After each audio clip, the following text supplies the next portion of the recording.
যে আমাদের মেট্রো রেলে ঘোরাঘুরি থেকে আমি মেট্রো রেলে চলে বিজয় সরণি এসেছি। বিজয় সরণিতে এসে আমি ভিডিও করে মেট্রো থেকে নেমে ভিডিও করেছি।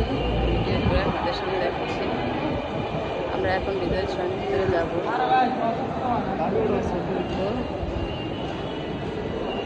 ছবি আমরা ছেড়ে দেবো।